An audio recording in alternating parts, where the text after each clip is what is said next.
Oh, what is up? Welcome to Bringing the Backups. I'm your host, Erick Hellwig.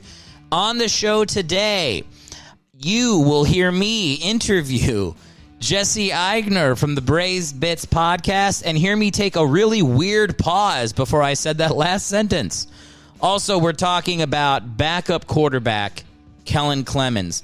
Now, I'll say this about our old boy old Kellen Clemens. I talk a lot about him in the interview with Jesse, so the part where I talk about him on the beginning of the show, a little bit shorter, right? That's what's nice about this podcast. If I do an interview where somebody doesn't know sports, I can hit you with the sports part early. If I do an interview with somebody who wants to talk about nothing but sports, I do just a little bit of sports up top. You see that? I can adjust based on what the podcast needs. I come and I fill in. That's how you do a professional podcast. And what's even more professional is to tell you how professional it is over and over again. You know, it's just kind of like you just hear it until then you just say it. You know, it's just like a narrative that you believe. Erick puts on a professional podcast. Think of me as the media. I'm just going to say something over and over again until you believe it. That's what we do. We get our buddy Chris Aurilio dropping in on the podcast as well today, which is cool. And to all of my listeners in the Ohio state, I was going to say the Ohio area, but it's a state. So I should say the Cleveland-Akron area, where I'm part of the Rubber City Comedy Festival. From May 5th through the 8th, I'm going to be in town on May 3rd. I'm doing shows every single night. You can find all of those shows at erickhellwig.com. Some are free. Some are festival shows. Some have headliner Ian Fidance, who's a hilarious comedian who will be our guest on the next podcast I release, since I'm going to be hanging out with him in Cleveland in about a week. So basically, go to my website, check out the shows. I'd love to see you come support stand-up comedy. Holy shit, hard to believe we're finally doing that again. But it's a great show. I want you guys to enjoy it. And in order to do that, I need to stop talking now and play the goddamn intro music. So let's get to that immediately. This is Bringing the Backups with Erick Hellwig. Oh, I'm coming in. Here comes the show. Bringing the Backups. You're talking to a COVID-free man.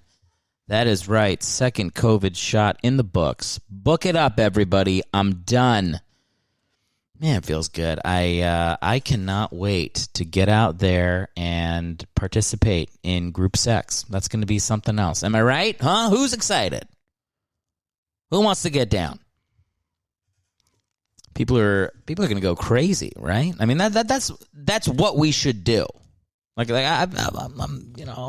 going to get too much into my sex stuff, but I've never had group sex.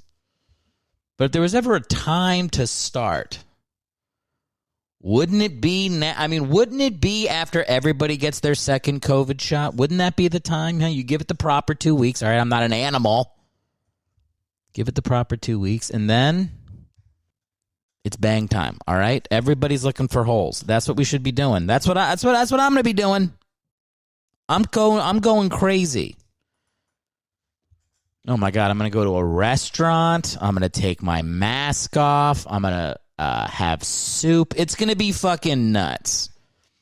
I like that now that I'm fucking celiac diseased up. My like wildest fantasy is having soup. I don't want to in my fantasy have foods that I can't have in real life, which means my fantasies, it's a lot of me in an apple orchard. I can eat anything there, I think. Yeah, celery sticks, whatever. I can't do it again. I can't complain about it again, guys. All right, this is just life. Second COVID shot. I am stoked. Thanks for being here on the show. Today on the show, Jesse Eigner, very funny comedian. He is part of the Braised Bits podcast, which is hilarious. You should check that out. We're going to be talking with Jesse a little bit later in the show. And after our first pre-planned bit, we're getting into Kellen Clemens. A beautiful sounding name, Kellen Clemens, right? The alliteration is rife. Am I using that word? Rife. I found out the other day I was misusing the word heterodox. a lot. I probably said heterodox on the podcast 48 times. I've been using it incorrectly. But, you live, you learn. It's always like when you send the email. It's like that feeling of like you send the email and you're like, why would I even look over it now? There's nothing I can do. If there's a misspelled word in there, it's already gone.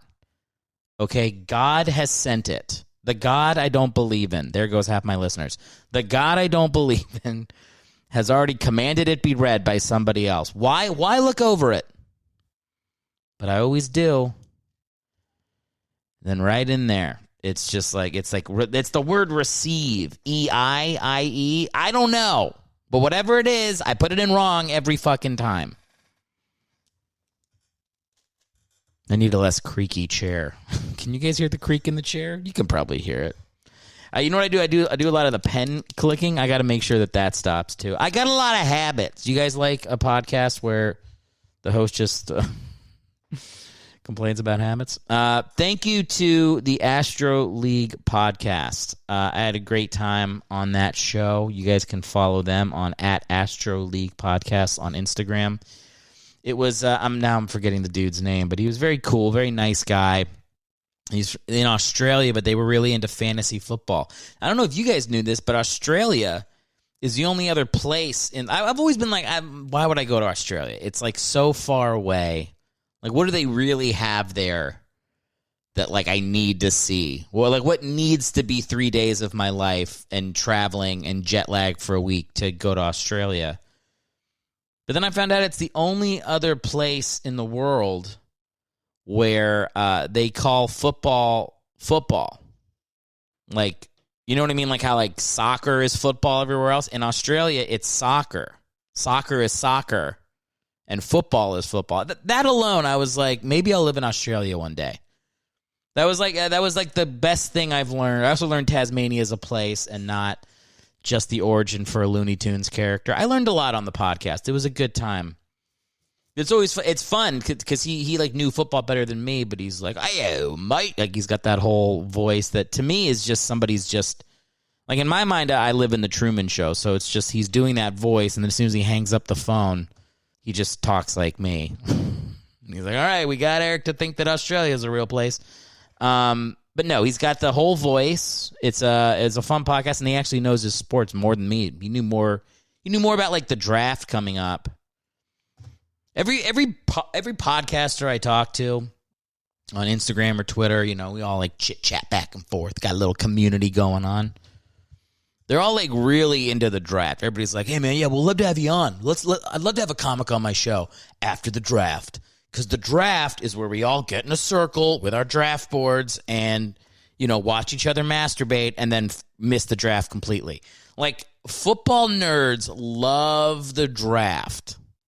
People are so into the draft. I don't really watch the draft. I just look at who we drafted the next day. That's all I do.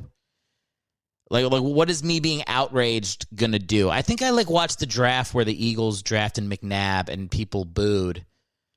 And then they because they wanted Ricky Waters. And then 2 years into it, you were like, "Oh, well, clearly they made the right move." I was like, "Okay, I'm done with the draft." But nobody knows who's going to be good. There's no real signs to it.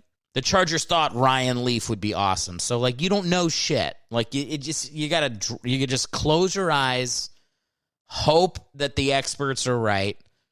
But to be there in the moment, I'm like, I gain nothing from being there in the moment. That's just my thought on the draft. So what I'm saying is, if you like the draft or you believe in God, you need to turn off my podcast. How can I lower the listenership on my podcast? There's got to be a way. Again, shout out Astro League Podcast. Check him out on Instagram, Astro League Podcast. I got a bad haircut. I wanted to talk to you guys about this because it was so funny.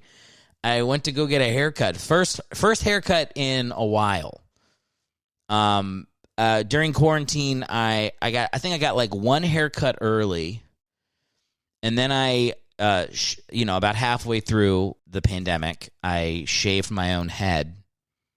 Just because I'm already riding around on my bike with a full ski mask. How can I look more like a like a terrorist. So I shaved my head.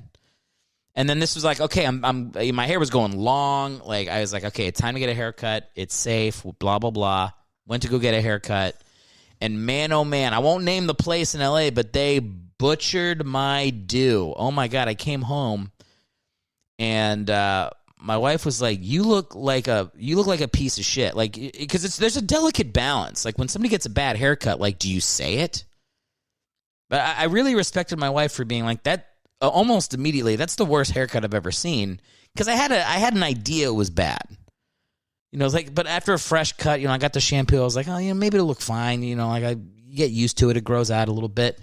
No, like there was like a tuft of hair coming out of the back of my head. Like I had like a little like mini rat tail. Like she didn't like shape the back part of my head. So I had a wave of hair coming back over a mostly shaved back of my head. It looked insane. I looked like, remember Tails from Sonic the Hedgehog with like the curvy tail that comes off? That was like what the back of my head looked like. I looked like Joe Dirt. It was insane.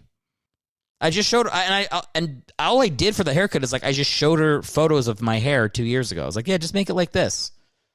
And then she gave me like a weird LA, I live in a van haircut. It was nuts. I ended up having to cut. I'd fixed my own hair, which I was proud of. You know, it doesn't look too bad. I missed a couple spots, but I'm leaving it in for posterity's sake. But look, bad haircut. The truth is like even just being out to get a bad haircut was exciting. Like I can't really complain too much about the haircut because I fucking get to go out and get a haircut. Jesus Christ, it's like I feel so lucky to even be able to do that, man. And the reason I got the haircut is because I've got my shows in Cleveland coming up, which I guess I should plug on. I guess I should plug those on the show. Like, if anybody here's listening, I know I should. Here's the thing. I got to get into this mentality. I should plug my shows because some of you assholes live in Ohio. I know that. So to those of you who live in Ohio, starting on Monday, May 3rd, I'm at the Akron PLAV. I forget what that stands for, but it's some like veteran group. Okay, yeah, I'm doing shows for the Polish Legion of American Vets. That's going to be my comeback show from 14 months. I'm doing like 15 minutes in front of the Polish Legion of American Vets. Hilarious sounding show. Then I've got Late Night Laughs in Akron on Tuesday. On Wednesday, I'm doing $5 Holla Comedy Hour in Beechwood, Ohio. That's like East Cleveland. So if you're in the Cleveland area, that's the best show to come to. I'm in Cuyahoga Falls. Oh, that's at the Funny Stop for the Rubber City Comedy Festival on Thursday and Saturday. Then on Friday, I'm in Akron too, doing a spot at Mission Falls Brewery. That Friday show is free if you want to come out to it. But look, that's way too much to remember. Just go to my website, erichellwig.com. Basically, I have a show every night, Monday through Saturday, while I'm in the Cleveland, Akron area. So that's amazing. I'm so excited to be doing that. Definitely come out and support, again, all the shows on erichellwig.com. I would greatly appreciate that. Can't wait to get out to Cleveland. I'm not excited about how I'm going to get there because I'm taking a Spirit Airlines flight back to the East Coast and then renting a car after seeing my family and driving to Cleveland. Spirit Airlines, man, look, I don't know how many of you have experience with that airline, but it is, I mean, good Lord. It's an example of you get what you pay for. That's the best way. Like, it's the only plane I know that's powered by men on bicycles in the undercarriage of the plane. Like, I don't know how they stay in the air. It kind of feels like a Chinatown bus just started to fly. That's the best way to describe the experience. There's always just animals on there, and everybody on a Spirit Airlines flight is on their first flight ever. It'll be you and everybody else first time on an airplane, guaranteed. That's kind of the rule. It's so cheap. You can upgrade your seat to first class on Spirit Airlines for $7. For $7, you can move up to first class. Any upgrade that's $7 on a plane, it speaks so much more to the plane than what is about to happen. Like, you're clearly not going to get anything good for the $7. Basically, you pay $7 to move up to first class on Spirit Airlines so you can be close enough to the pilot to hear him say, "What does this button do?" as the plane takes off. That's essentially what you're paying for. So that'll be it. If the plane crashes, don't be sad. The Uber to the airport costs more than the plane, so it's not a tragedy if we go down. But hopefully we make it. I can get out to Akron for the shows, and then I'm coming back on. I can't remember, some other airline that's was about $100 more ticket, and thank God.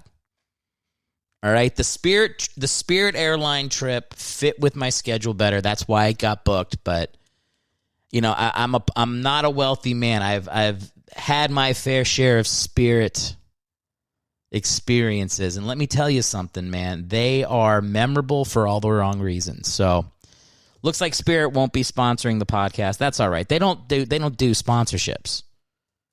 What would they do? They'd be like, "Oh, if you talk about us positively on your podcast, we'll let you become a pilot without training." Like, what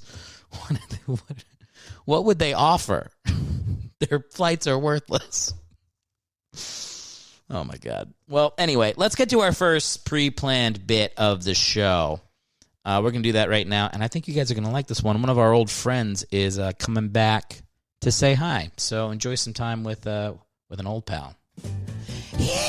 Guess who's back? It's me, former NFL quarterback and current baby naming business backup, Bubby Brister here. Want to thank all you birthing baby ladies for supporting Bubby Brister Named Your Baby. We've seen a boom in baby naming business in the last 2 months. I've named at least 7 babies Bubby Brister, and hee-haw, I'm like a prairie dog bursting from a briar patch with boysenberries on his breath.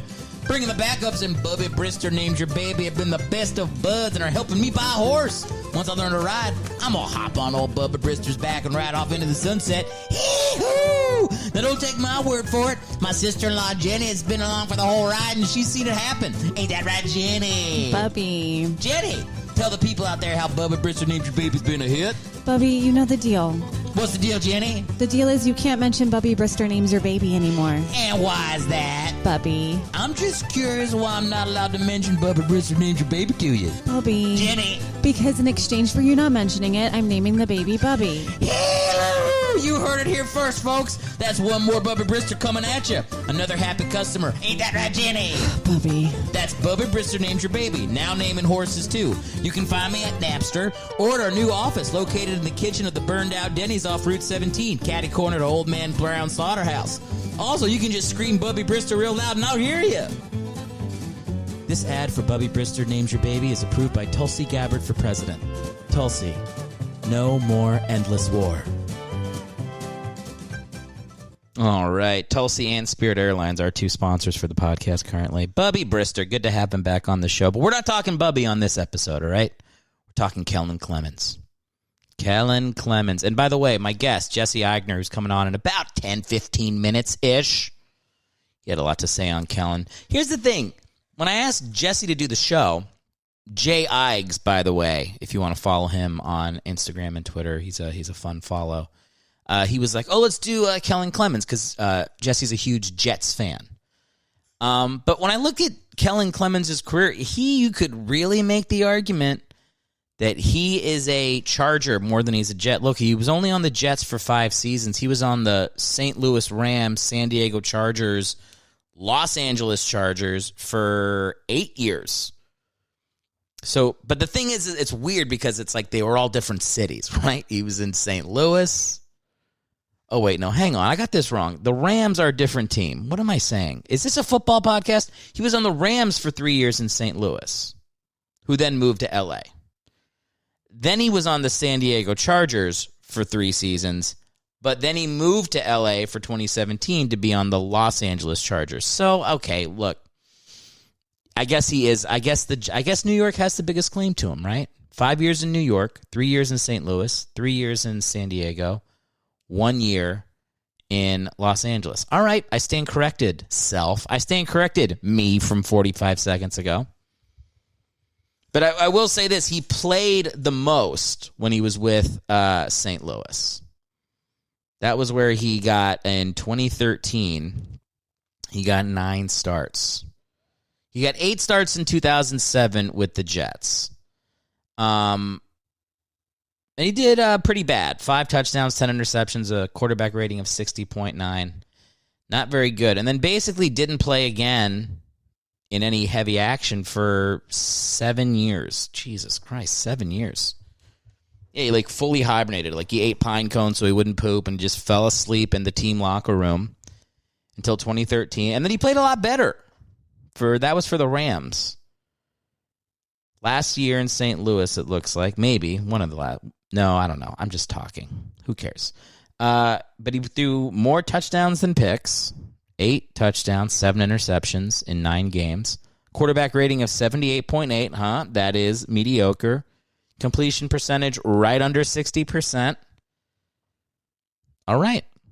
And that wasn't impressive enough for the Rams. They got rid of him immediately. He goes to the Chargers and backs up our boy Phillip Rivers. Old man Rivers. Old man, he has number 17 with 17 children. Had a lot of kids, Phillip Rivers. And, that was the end of the career for Kellen Clemens. Something I didn't know. I'm going to give him a quicker summary here because me and Jesse talk about him a lot in the interview, so I don't want to overload you with Kellen Clemens facts. You'll get some of that in the interview. But he's from Oregon. He was an Oregon Duck. And he went to Oregon before they changed their uniform every quarter. But he was like a cattle herder in Oregon, which I did not realize they had that. I guess they do in Eastern Oregon.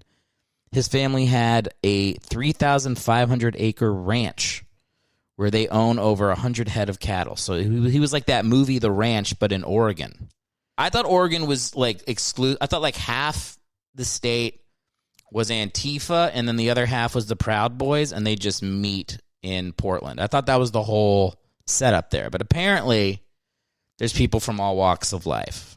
So I'm really learning a lot. And he's a very, very religious man. Looks like he's a Catholic, practicing Roman Catholic, just like me. I don't know if you guys know I'm a practicing Catholic. Yes, you're like, oh, did he say he didn't believe in God? Yes, but I am weird about sex, which to me is practicing Catholic. That is the most important thing about being a Catholic, is that if you have sex, you go, did I do something wrong? That means you're in. But no, he's a big old Catho.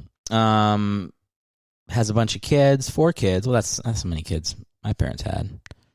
But we're Catholic, so I guess that fits up. And he's super pro-life, says he voted for Mitt Romney in 2012. Yeah, loves the Pope. He's got like the Pope's face tattooed on his lower back. He's got a Pope tramp stamp. No, I'm just kidding. No, he got a blessing from the Pope at some point. The Pope was like, good luck never playing football. No, actually, look at this. He got the blessing from the Pope. When did he get it? In 2008. He got the blessing. And then, look at that. 5 years later, he's starting 9 games for the Rams. So I feel like that's a direct correlation. The Pope gave him a 5-year. He's like, in 2013, you will play a barely recognizable 8 games for the St. Louis Rams. Look, good for him. Kellen Clemens had a very long career. 2006 to 2017, his last year in the NFL. So that gives him, 12 years? 11, 12 years, depending on if you count like the practice squad. He spent a little bit of, looks like he had 2011, he was with the Redskins. At the time, the Redskins, and then the Texans. But then he landed with the Rams and ended up playing. So there you go. There's his career in a nutshell. Solid 11 years from Burns, Oregon. He takes care of cattle. Praise to Jesus. Overall career numbers, 16 touchdowns, 21 picks. Passer rating under 70. But was pretty good in Oregon. I'll give him that. He kind of rocked the shit in college. Right? It looks like he started his sophomore year through 61 touchdowns to 24 picks in college. He had a rating of 139.4, ran for 6 more touchdowns. Yeah, passed for almost 8,000 yards. Dude crushed it in Oregon. So, well done, dude. Way to make it a career. Happy for you.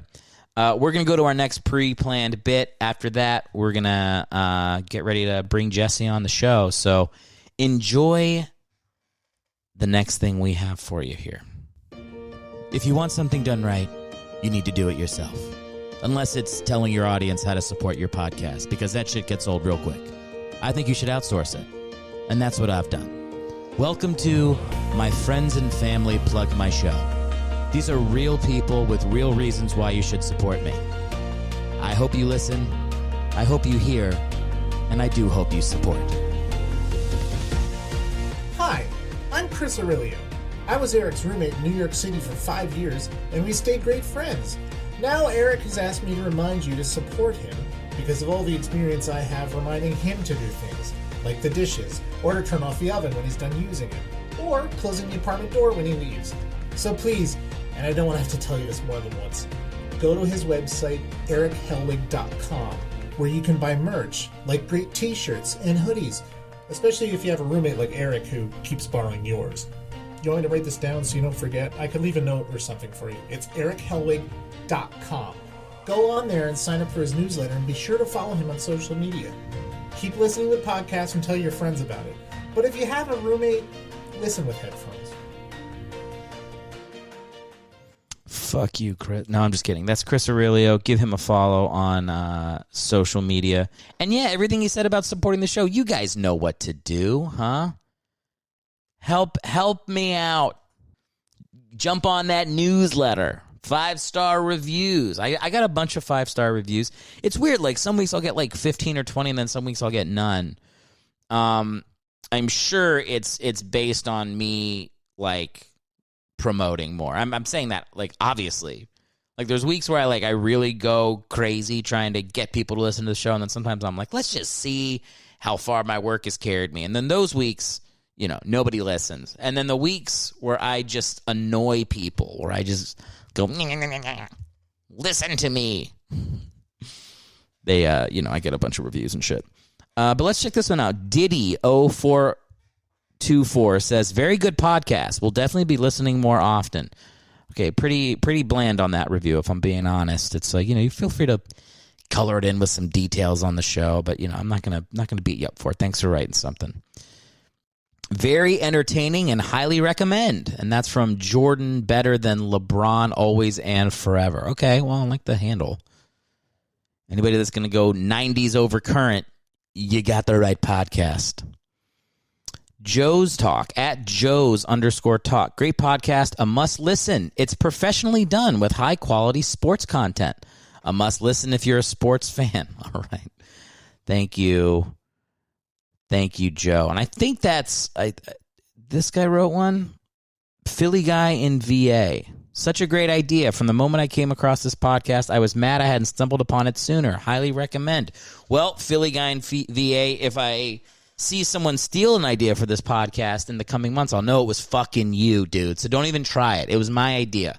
I came up with it. I'm the only person that has a show about backup quarterbacks. If someone tries to come in my lane with that niche, I'm cutting off a dick, man. So don't even think about it. Also, thank you for reviewing the show. Thanks for being a fan. Philly guy in VA. If you have any suggestions for the show, you want to tell me to suck my own dick, anything like that, you can write in to erichellwigcomedy@gmail.com. If you got a quarterback that you'd like to have me talk about on the show, I think we've got a couple guys lined up. We have... we got Craig Wheelahan, big name. I know a lot of people have been clamoring for Craig Wheelahan, some Craig Wheelahan content. If you go on Instagram, there's one photo of him. Like when they're like, you can tag and see how many people. The one photo of Craig Wheelahan from 12 years ago. So the show, I literally could not be more niche if you tried. That's what I'm saying, Philly guy in VA. You're right. It is a good idea. Nobody's in this space. I'm all by myself. But yeah, if you got another quarterback you want to hear about, even if you have a comedian that you like, a guest you'd like to see me interview on the show, write in. Again, erichellwigcomedy@gmail.com. You can do that. And that'll be cool. And the next podcast, we're going to have a really great comic. We're talking to Ian Fidance. He's actually the headliner at the Rubber City Comedy Festival, which is what's taking me out to the Cleveland, Akron area. So, yeah, while I'm in town, I'm going to have him on the show. Very excited for that. He's a hilarious dude. If you've seen his roast battles on YouTube or listen to his podcast, he's great. So, look forward to having Ian on as well. And then, like I said, we got Jesse coming on here in just a minute. Real quick before I talk to Jesse, real quick before I bring him up, who watched Mortal Kombat?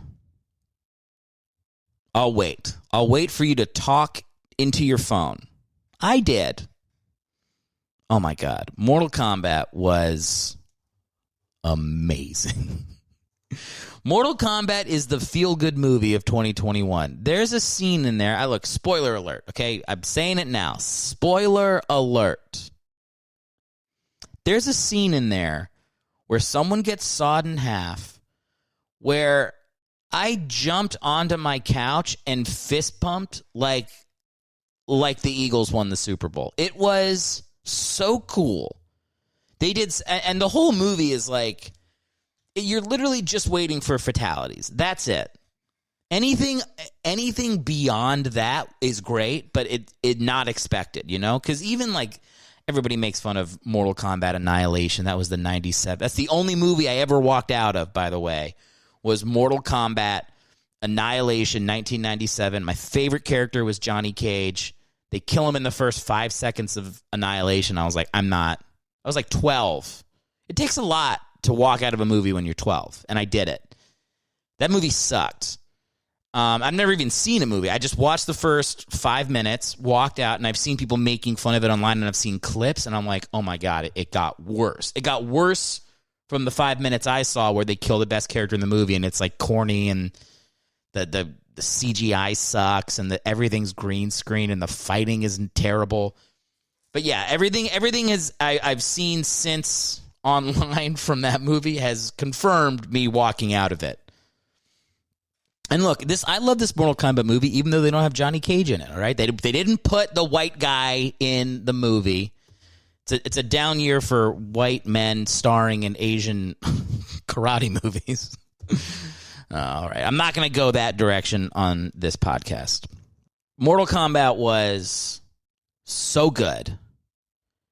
Like, they have like a whole backstory between Scorpion and Sub-Zero, which I knew about because I honestly don't even play the game. I haven't played the game for decades, but I follow up with the stories of the characters. I watch YouTube videos of when new Mortal Kombat came out. What are the characters up to? I know all that stuff.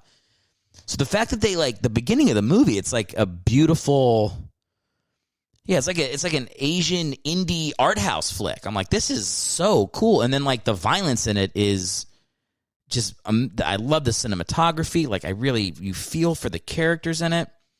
And so that's the best. That's by far the best part of the movie. And it's so far and beyond what you would expect from a Mortal Kombat movie. Everything in the middle that doesn't involve Scorpion and Sub-Zero is just it's just like a Mortal Kombat movie. But they at least nail the fatalities. So this is what I'm telling everybody. The movie, if you played Mortal Kombat as a kid, you got to see the movie. There's 3 movies that Hollywood makes every year that you can watch and turn your brain off. Everything else is get ready to want to kill yourself. Kong versus Godzilla, which I just can't can't watch it. Mortal Kombat and whatever shitty Avengers movie comes out. So of those movies, brainless movies that mean nothing, Mortal Kombat 2021 Best Picture nominee. I'm all for it. I loved it. It gets the bring in the backups seal of approval. Okay, so far I've only given that out twice. I've given it to Gardner Minshew. I say he should beat out, that the Jags should commit to him even if they draft Trevor Lawrence and start him over Lawrence. So Gardner Minshew, the third, Mortal Kombat 2021. Keep your eyes peeled. About every 10 episodes, I'm going to randomly give a bring in the backup seal of approval for something. And who knows what it'll be.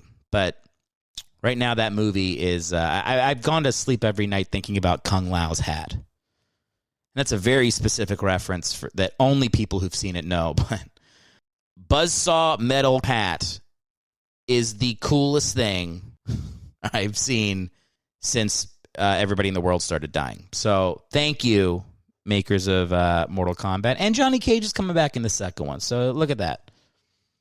White guys still get their piece of the pie. We're going to get Johnny Cage is coming back. They I saw this the end of the movie is very heavy-handedly. They go again, I'm not going to say spoiler. I already said it. You get it. I'm talking about the movie. But they go, the character's I'm retiring. I'm retiring from the UFC. And his trainer's like, where are you going? He's like, well, I'm going to Hollywood. What for? Not what. Who? And then it pans over and there's a photo of Johnny Cage, but just his belt with the cage thing, because they obviously haven't cast Johnny Cage yet. I was watching on YouTube and it was it said, the end of Mortal Kombat explained. I'm like, explained? They fucking say exactly what who needs to further? Oh, geez, when they say they're going to Hollywood and they show a photo of Johnny Cage, I think what they mean is they want to explore the soul of American exceptionalism. It's no, dude, Johnny Cage is in the second movie. That's what they're saying. It's not, there's no hidden, what could this possibly be? They left out Johnny Cage. He's coming back in Mortal Kombat 2. The end. Thank you for the YouTube video. YouTubers, man, I gotta get into YouTube movie reviews. If it's literally you can just say any movie, the ending explained, and 500,000 people click on it. All right. If Chris Aurelio's listening, that's what he needs to do with his YouTube channel. All right. Start reviewing movies start explaining the ending of movies that are completely explained in the dialogue. Chris, are you hearing me? Just yell back. I'll hear you. No, I'm kidding. If Chris did want to let me know that he heard that, you know what he would do, everybody? He would write in to erichellwigcomedy@gmail.com, which is hopefully what you guys are going to start doing. I love it when I hear the feedback, so keep it coming. To those of you that have written in, I appreciate it. To those of you that will, fucking do it. Stop making me ask. All right, let's get to this third pre-planned bit, and then we're going to hop into our interview with Jesse Eigner. Welcome back to another edition of On This Day in Backup History. Today we're in Washington, the city that's convinced itself that not having a team name is woke, for a backup quarterback. Shane Matthews walked into the office of head coach Steve Spurrier and said, "Next season, coach, I want to start." Spurrier said no. "You're only here because your father and I killed a hooker and threw her body in a swamp during your Florida recruitment trip in 1988.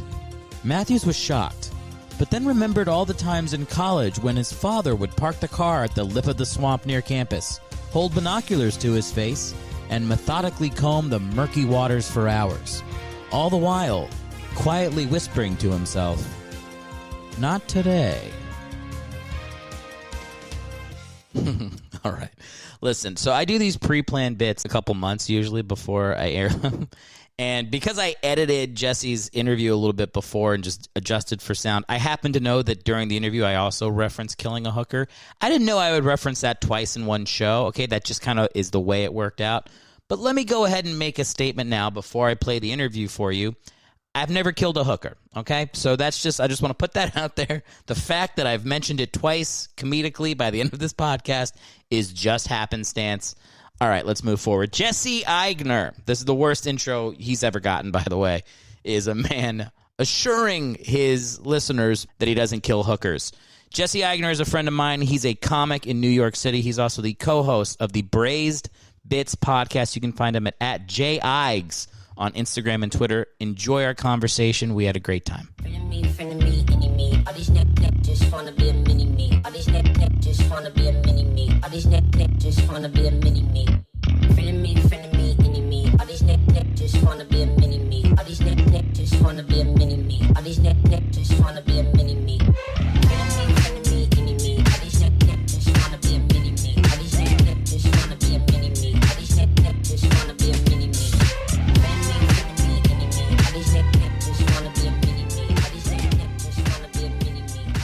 I feel like you might have gone to a couple of those, right? I used to host Mike at the Village Lantern on Tuesdays at 6. I feel like I remember you going to it. That was Yes. I ran that mic for far too long, and it was a dark dungeon. Everyone was upset. Everyone was mad at me for not putting them up first. No one would laugh.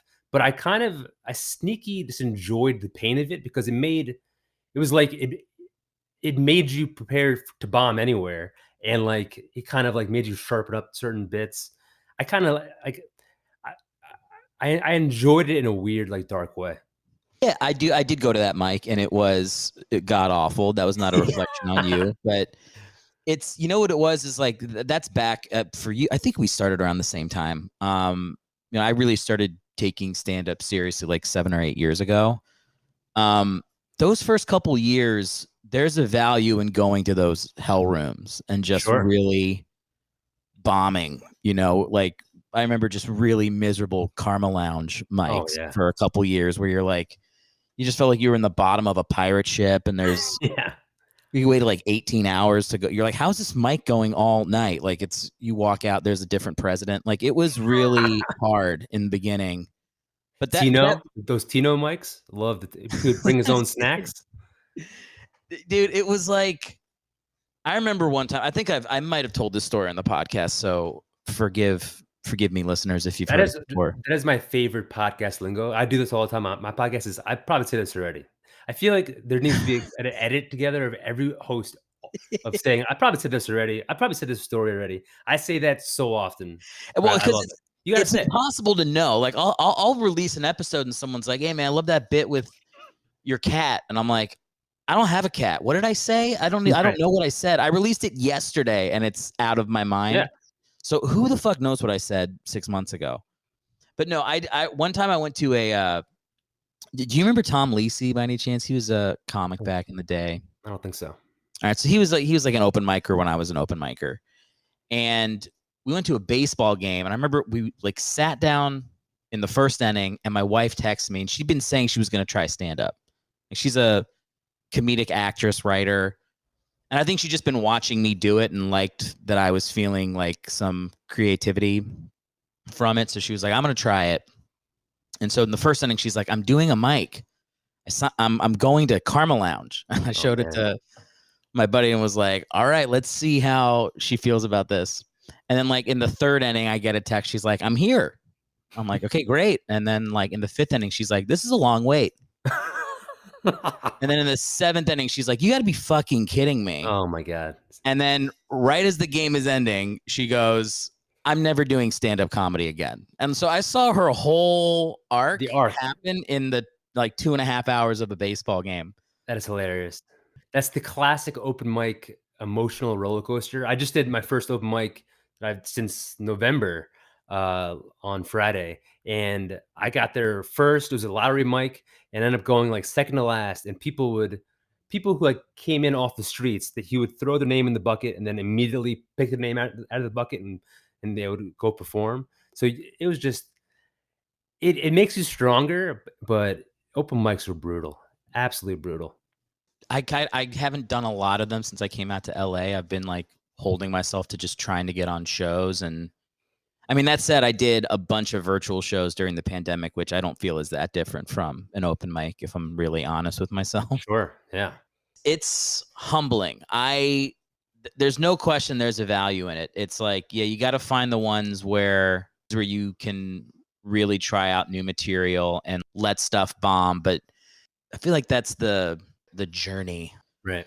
And after you do mics for long enough, you realize it's almost exclusively the audience's fault, like 90% of the time.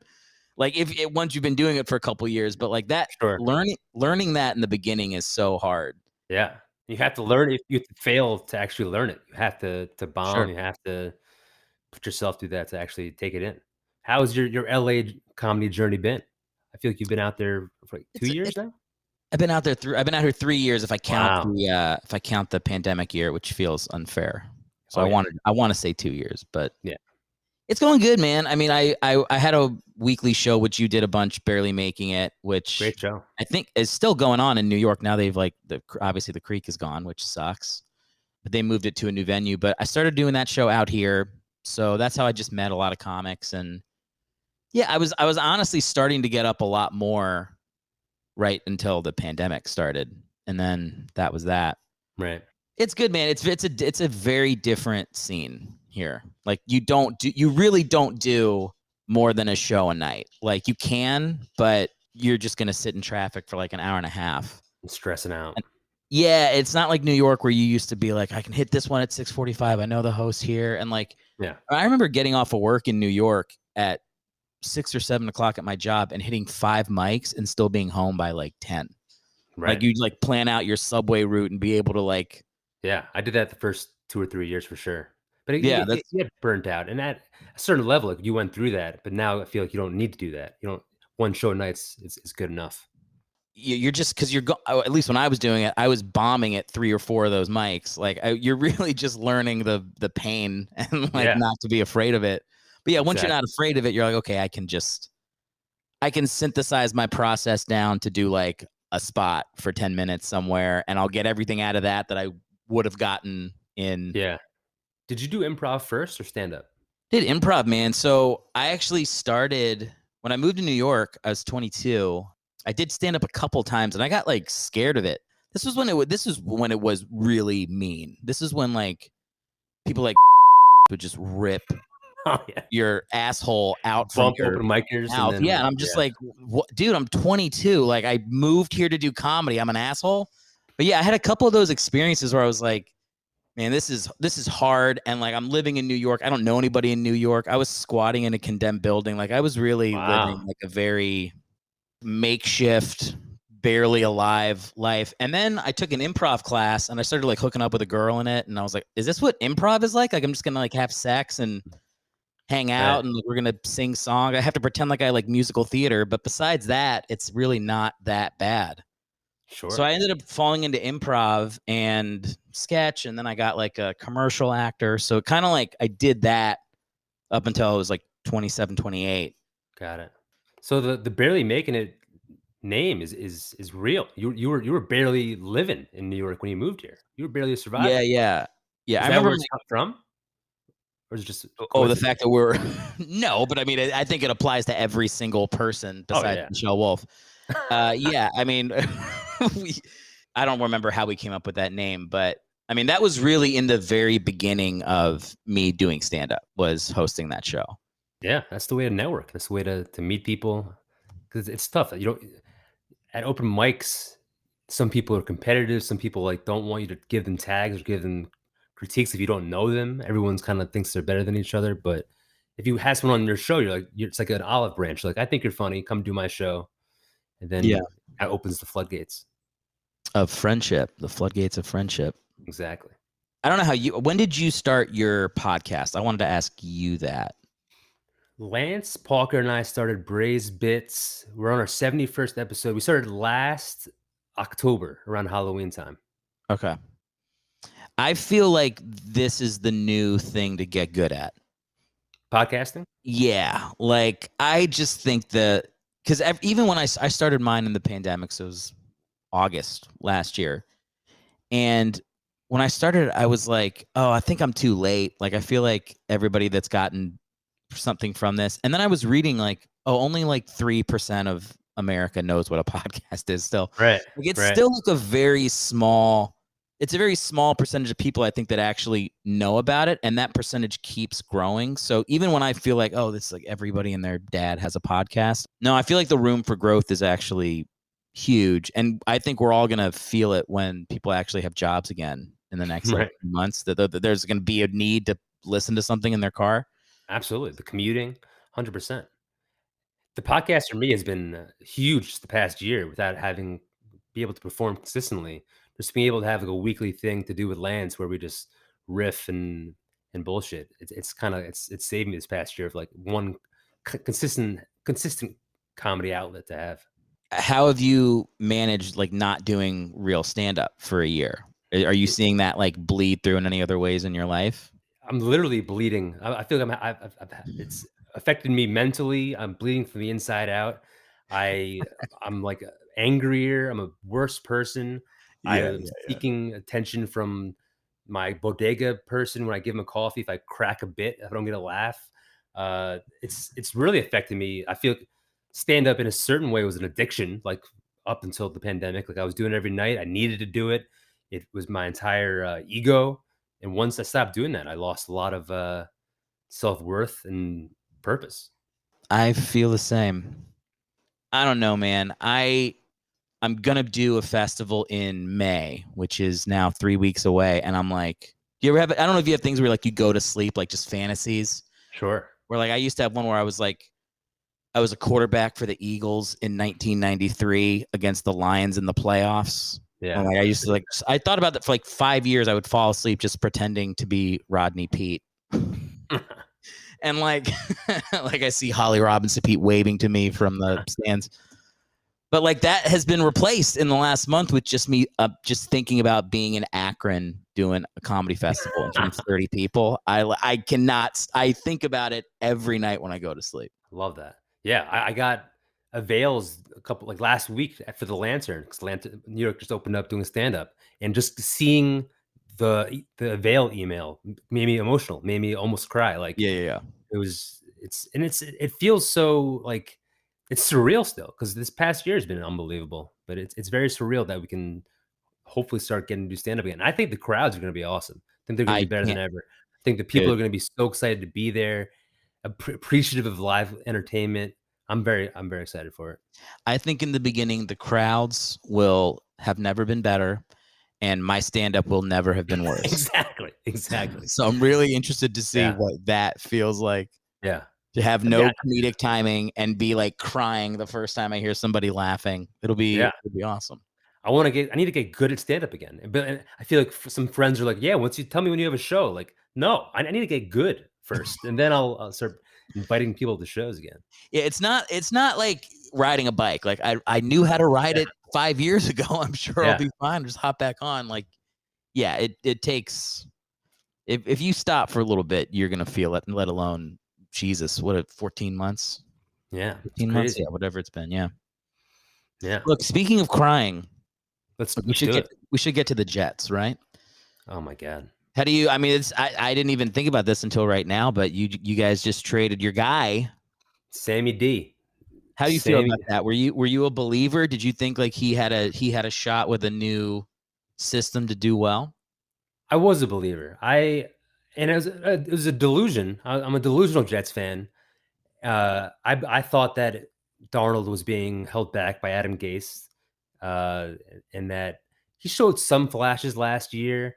And I thought that they can get a lot for trading the second pick this year. I think they could have got a whole truckload of assets to build around Darnold. They didn't build anything. They didn't get him any protection, no weapons outside of Le'Veon Bell, who's terrible. But it's just classic Jets. Last year, I say this every year, but the Jets last year like made me detach emotionally from the Jets. Like I feel like I was working towards that after the Sanchez years, and like last year was such a shit show that it's funny. Like the fact that we traded away Darnold is hilarious, and that we're going to have another rookie quarterback, and he's going to have all the receivers and free agents that we signed this year thought they were coming to play with Darnold, and now they're going to have some rookie Mormon quarterback from BYU. It's a joke. It's an absolute joke. And I can't get upset. Is Zach Wilson a Mormon? Because just because they go to BYU doesn't mean they're a Mormon. Right. He might be. You're either a full-on Mormon or you're like a heroin addict, like Jim McMahon. Like there's only two. Right. I'll take Jim McMahon, but yeah. I'm not sure if he's Mormon. I'm not sure if he does heroin. So I think we're in opposite sides of the same boat. But Darnold got when he had mono, it was incredible. He just never really got a fair shake. And I think like my nightmare was him going to the Patriots and becoming like a Hall of Famer and becoming like just like shoving it down our throat twice a year. But I'm rooting for him in Carolina. I think he's going back to be with Robbie Anderson. They have McCaffrey. I think I'm rooting for him. I think he's gonna be pretty good. I think, I mean, I don't know. I didn't really watch him in college. I assume because he was drafted early that he's got a lot of talent or whatever. But yeah, if there's a theme of my podcast, it's an uneducated one where I go, it's all the situation. Okay, if Cleo Lemon had been in Tom Brady's shoes, he would have won 8 Super Bowls. Like I like making a dumb fan argument that every backup quarterback could have been amazing in a situation where he was like nurtured and had all the things around him. So yeah, I mean, in that regard, I'm like, how hard is it for any of these guys if you're in the top 60 quarterbacks in the world to become a top 20 quarterback if a team builds correctly? Right. So Right. yeah, it's all a question of like what's going to happen in Carolina and like if they protect him and all that shit, you know. I had so much hope. His grandfather, his name was Dick Hammer. You heard about Dick Hammer? No, His that's an grandfather's name was Dick amazing name. Hammer. He was like an Olympic volleyball player and a Hollywood actor and like just like a all-time like bro-y dude. His name is Dick Hammer. I just thought thought Darnold would be the next resurrection of Dick Hammer. Sorry, What are you gonna man. do? It's all right. I mean, look, I'm clearly not emotional about it. No, well, that's the right way to be. I mean, at least you're not doing what a lot of people do, which is you're not leaving your team. You're emotionally, you've left them. I've threatened to, but I can't at this point. Everyone, where are you gonna go? The Giants? You're gonna I go to hate the other team?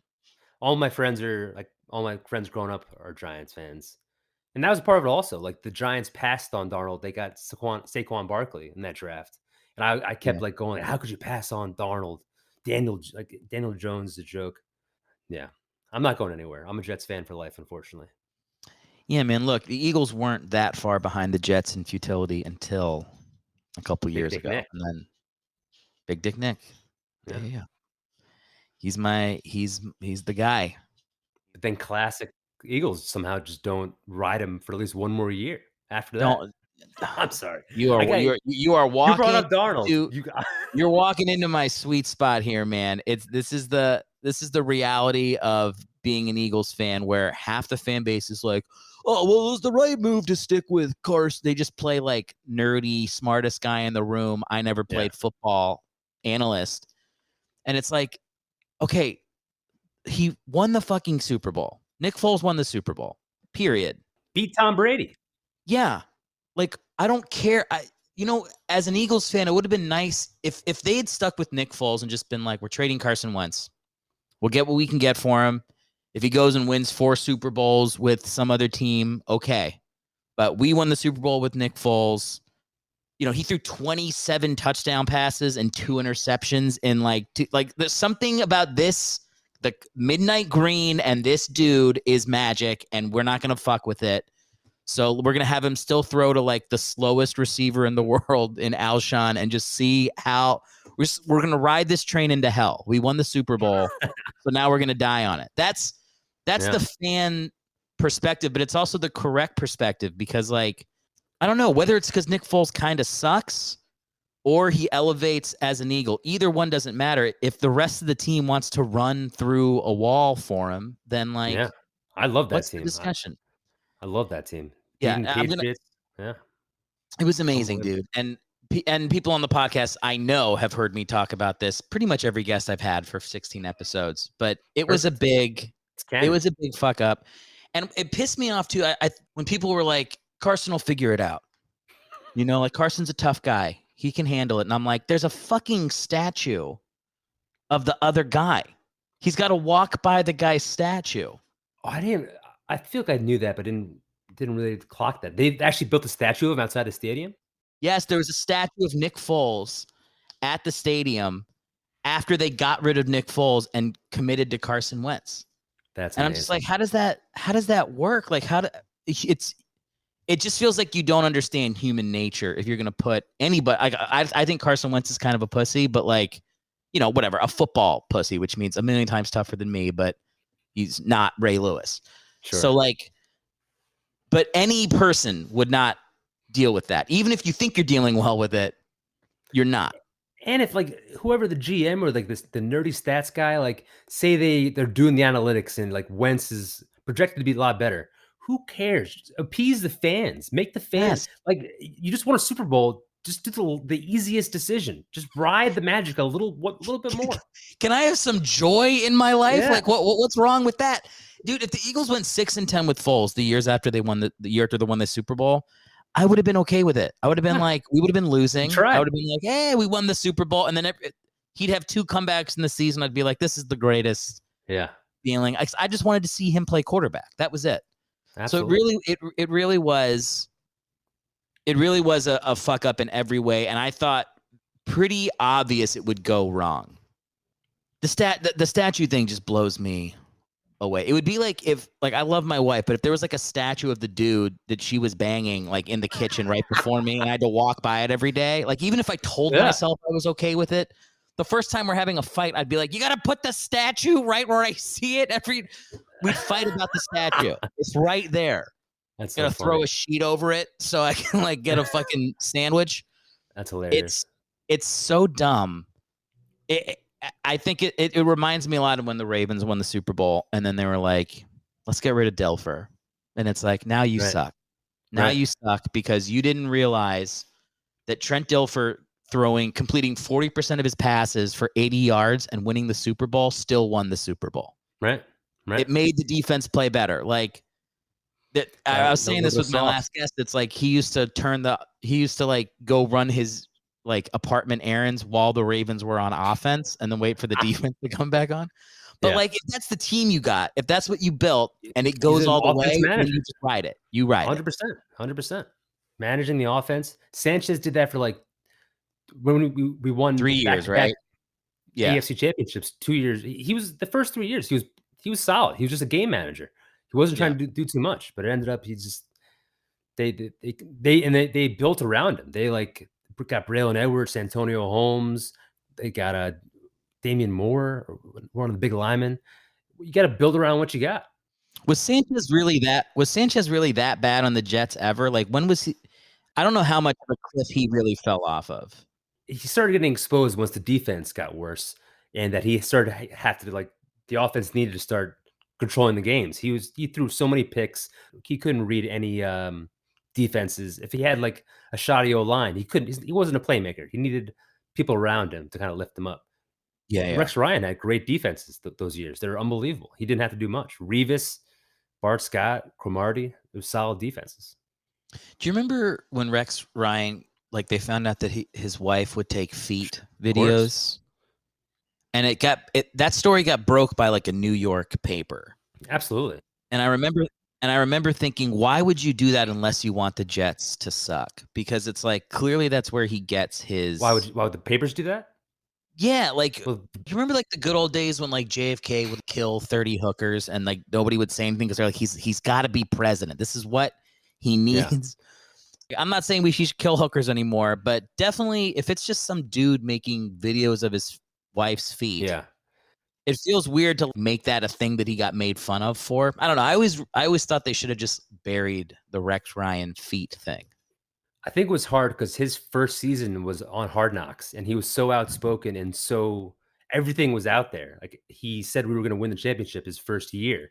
So like, if you and the New York Post and Daily News, they're tabloids. They're going to run any kind of shocking or exciting stuff.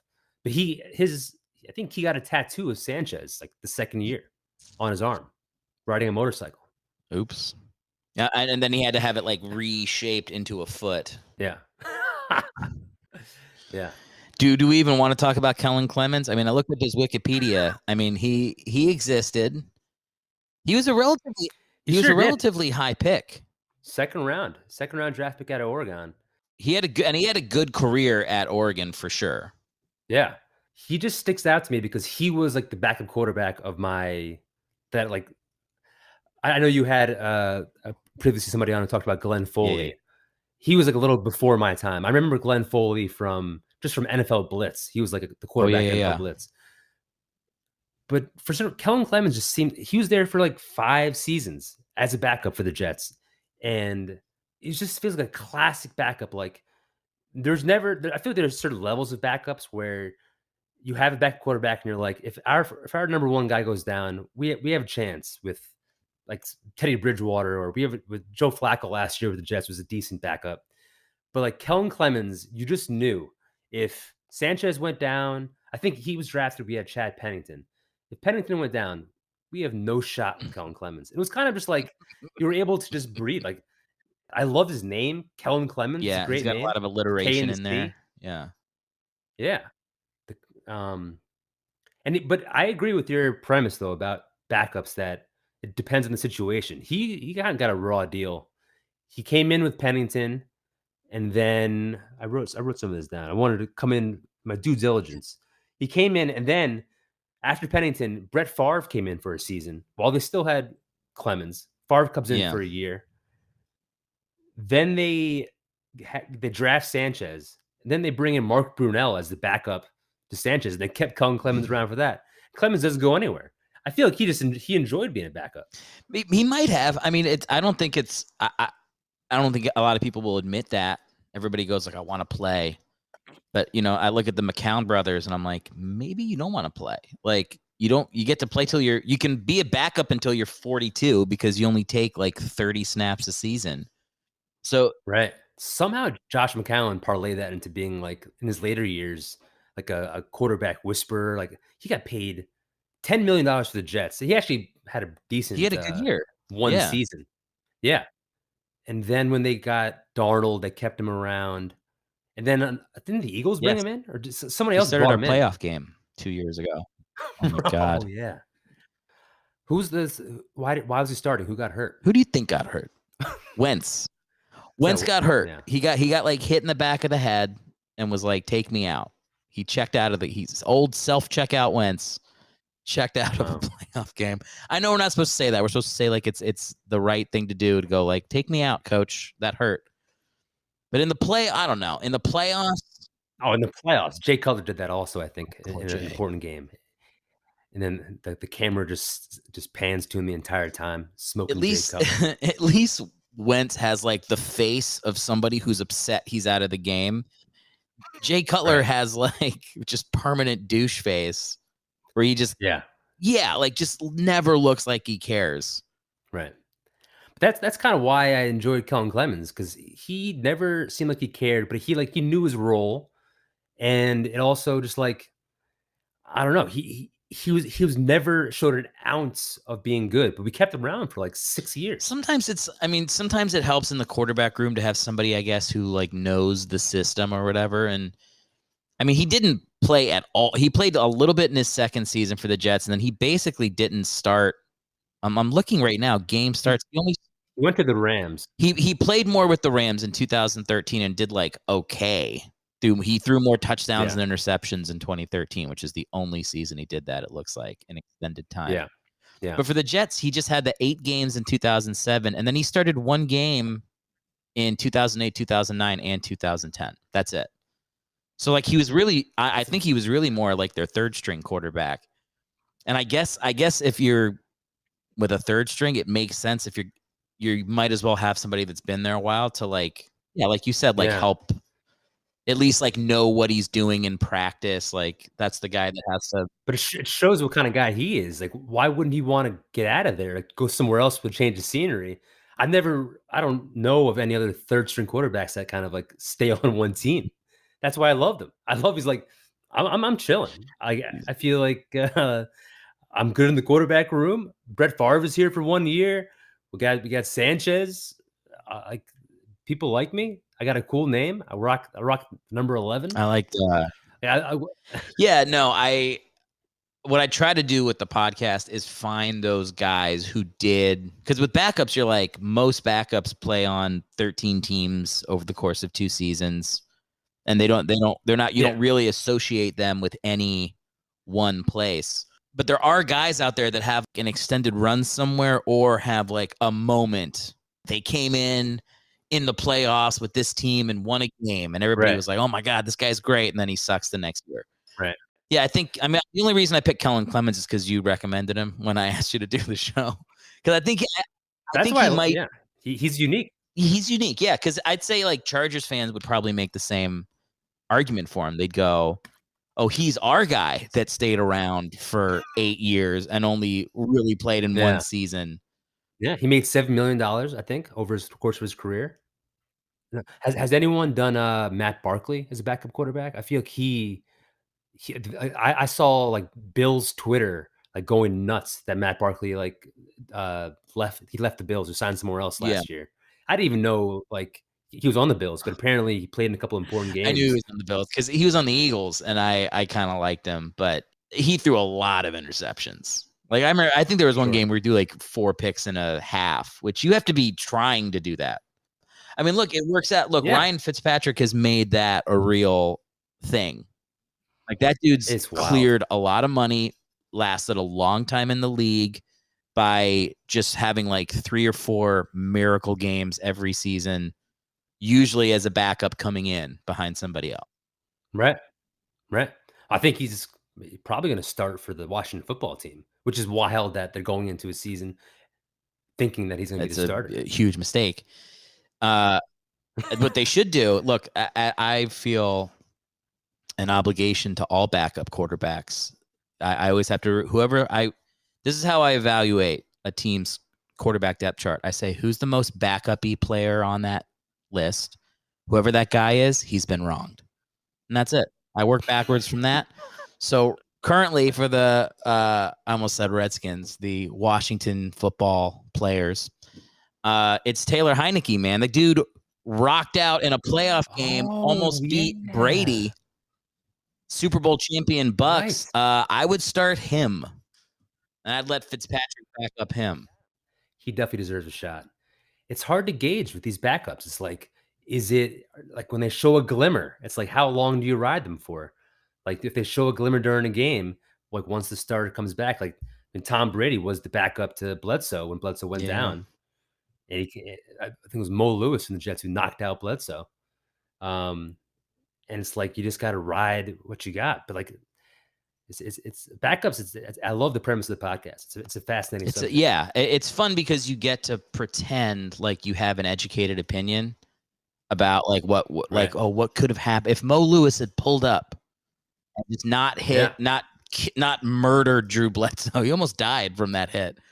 Right. Just think of like how the league would look different, who would have won all those Super Bowls in lieu of the Patriots, But like, I mean, the truth is that I think even quarterbacks that you're like, why didn't that guy ever get a chance to go? It's probably because in practice they sucked. And the coach was like, this guy sucks. I don't really care if Ray Lucas gets another shot. He's not that good. Wow. And like, I think that's, even though in my head, I'm like, why didn't Ray Lucas get another year on the Jets? That dude was sick. That's hilarious. But like, what did I know? I was 12 and I liked the colors and I liked the Jets uniforms and it the game imprinted on me. And he seems athletic. He seems like he's like a semi-running quarterback. He looked cool. I agree. I thought Ray Lucas should have got a better. This is literally the exact level of analyzing I want on the show. He looked cool. He could run a little bit. Cool, man. I loved Randall Cunningham. He was my favorite player. So, and as soon as any quarterback ever broke the pocket for 10 yards, I was like, Hall of Fame. Build around him. Yeah. He can do it. Do you remember a guy named Bobby Hoying on the Eagles? No. So he's the ultimate of like, he came into a season where the Eagles were whatever, like 1-10, which was every season in the 90s. And played well in 3 games, meaningless games at the end of the season. And Eagles fans were like, this is our guy. I bought a Bobby Hoying jersey the next season. I was like, we're going places. This is the guy. And then he came in the next season, started 8 games and didn't throw a touchdown pass. The Jets drafted Christian Hackenberg in the 2nd round out of Penn State. And he never played a game. He was like a bad practice player. He lost all of his confidence. I think he was behind Geno Smith for a year, but he didn't have a lot of competition around him. But apparently he was just like an awful practice player. He lost all of his confidence. And then he went to the Arena Football League and got cut from there. And he was a big prospect. I remember him at Penn State being like, he was like a big bulky guy playing for Penn State football. It's crazy. I agree. It's all with anything. It's all confidence. And once you lose that, you lose your swag. Yeah, I wonder what stand-ups are like that too. Like there could have been guys that would have been like bigger than Chappelle, but like they just bombed at one too many open mics and couldn't rebound from it, Sure. They had a scarring show. They had a scarring audition or something. Bad heckler. Dude, I think of like the shows that I've had that are scarring that I still think of, and I'm like, could that be the thing that ruined me? Would I be further along if I hadn't watched a dude pee in a jar in Hawaii? Right. But stand-up is interesting. I get more affected by a bad set if someone I know is in the room. Like if there's comics or if there's friends or family. But if I bomb in front of like strangers, I can like walk that off in an hour and kind of forget about it. But it's weird. Like if somebody I know witnessed that, I can't like I feel like that's how they see me forever. And you're not wrong. Like the hardest thing to Yeah. you're not. I mean, I remember seeing some comics who've done very well for themselves very early on, and in my head, I'm like, that guy sucks. I saw him suck.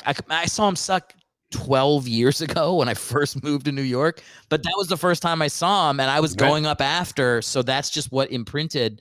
So now, like, these people have like specials now, and in my head, I'm like, I had a better set than him that night. It's crazy. So, like, yeah, you can definitely get seen too soon by the wrong people. That's the utility of open mics, is like, just make sure those people are all just comics who are equally as shitty as you, and then slowly build yourself up to where you're ready to get seen by people. But yeah, I mean, when I started, so I was in an improv show, this is years ago, and then a commercial person was like in the audience, and they were like, oh, you should come read or whatever. Like she was just like scouting improvisers for commercials. This was like the vibe in improv 10 years ago.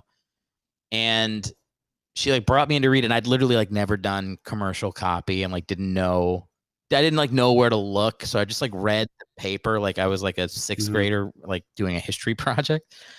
And I remember the look on her face, like when I was done with the take, like she didn't even give me a second take. She was like, thanks for coming in. Like I didn't prepare. Like it was so embarrassing. And years later, whatever, I was like, I did commercials. Like I lived off that for years. But like that first experience of watching it dawn over somebody's face that I was the worst actor ever and had no idea what it meant to prepare for something. Yeah, like I'll like think about that in the shower now. Like it's absolutely, absolutely. My first 2 years, I have so many shows. I did so many bringer shows that I invited friends and family to. That the shows themselves were 3-hour nightmares, but even just my sets, like I was like doing like edgy, shocking humor just like to get laughs, and like I think people still see me that way. The people that went to see those shows. But it's interesting. Back to football, it's interesting how a quarterback, like I feel like Eli Manning, his first 3 years, everyone like he was terrible, but somehow he was able to hold on enough, and he wasn't like he won two Super Bowls. But I remember vividly those first 3 years of Eli Manning, like the sports radio in New York, all my friends being like, "This guy is terrible. Like his mannerisms are terrible," but he was able to. Maybe it's because he's a Manning, but he was able to hold on to his own. He also got lucky. The fact is, if David Tyree, is that the guy's name, doesn't like catch the ball like between his pinky and his eyelid or whatever he did, then he's not Eli Manning. He's Jake Delhomme.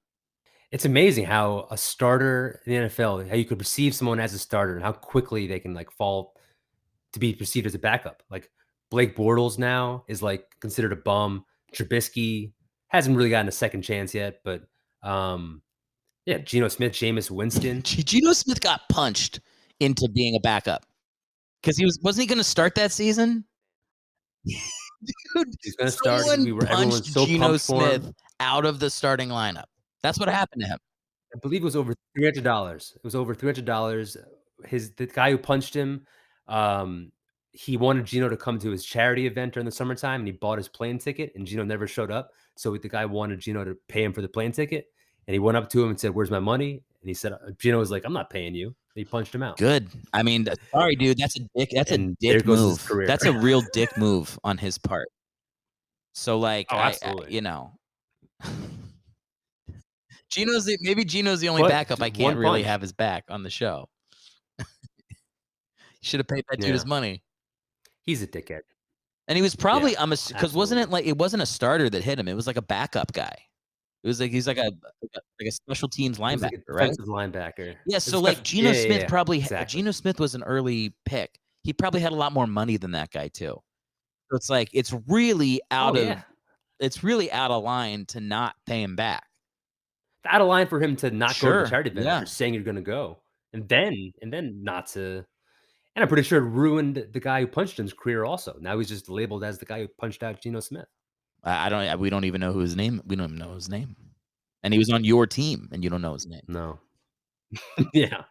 I know he went to the Bills after Rex Ryan went to the Bills as kind of like and then when the Bills played the Jets, Rex made him a captain in front of Geno Smith.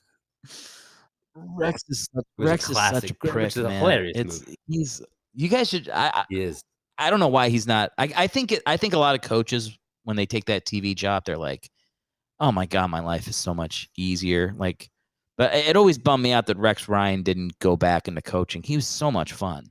He was probably the best coach of my Jets lifetime. Like he, the most exciting, most productive.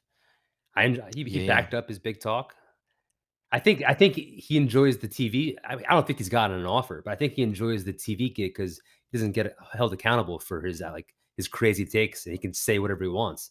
When when you're a coach, you get called out for being. Yeah, who cares? Yeah, like all the. I don't really watch anymore. I kind of stopped watching sports opinions because I don't care. I just think they take themselves way too seriously. Oh yeah, and it's like ESPN. It's clearly not. It's like they know it's not real, right? Like even if they have a great take, as soon as they raise their voice, I'm like, you're talking about a fucking game, like right. Scabella said that he would tweet out like ideas for takes, and he would just whatever got the biggest outlandish response, like made people the most angry, is what he would say on TV. Yes, it's hilarious. It's like his pure existence as a sports commentator is to troll people. Yeah. I mean, I love he died on the Tim Tebow is a great quarterback, man. I'm like, perfect. That's the perfect take. Yeah. Tim Tebow was screwed over by the Broncos. John Elway was afraid that Tim Tebow would outclass him and win more Super Bowls in Denver than he did. Turn on the camera. Tebow had a little run for the Jets for a season. He had we were doing the wing T offense for him a couple plays. Yeah, he just running I like Army football. And whenever I'd watch Tim Tebow play, I was like, this looks like when I watched the old grainy Army football games from World War II when they were winning championships against Colgate. The quarterbacks were and the quarterback drops back and throws the pass, and his motion is like a windmill. He starts at his ankles and hurls it like he's throwing a grenade. Yeah. That's what, but Tim Tebow, I've said this on the podcast too. This is the third time I've said your favorite podcast language. But if the dude had just been willing to play a different position, he would have been one of the most fun players in the NFL to watch. Watching Tim Tebow truck people as a fullback or a tight end would have been awesome. Yeah, I mean, sure, absolutely. He had one magic year in Denver. He had the power of Jesus behind him. That was the 1 year Jesus watched football. He was like, give me the guy that did the abortion commercial during the Super Bowl. I'm going to, you know what? Let's have him beat the Steelers. Was it the Steelers? Did they beat the Steelers in the playoffs? I can't remember. They beat somebody in overtime. And it was a Tim Tebow win. So they won 9-6 or something. But it was yeah. The Jets definitely lost to Tebow that year on the Broncos, 1,000%. In a thrilling ending. Jets fans, man, look, we're rooting for you. I hope you're able to turn it around. I like your new uniforms. I like that you went back to that. Those uniforms got some hate, but I think they look pretty cool. They look all right. The color is a little too close to the Eagles to me. I like old more Eagles. of the Kelly old Eagles. I like more of the Kelly green, but if they start winning, I'll love whatever they wear. But that's what happened. I didn't like the Eagles jerseys until they won the Super Bowl. And then I was like, these are great. Yeah.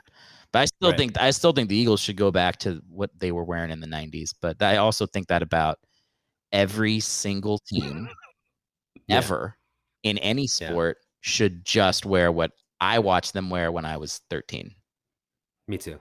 1,000%.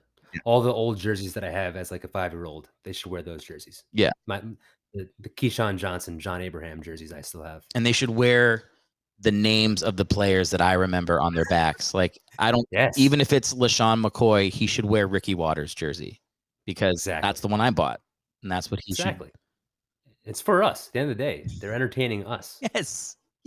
They should wear the old helmets that don't have any CTE protection because they they look cooler. They should wear like the quarterback should have like the one big huge bar and then nothing protecting the face.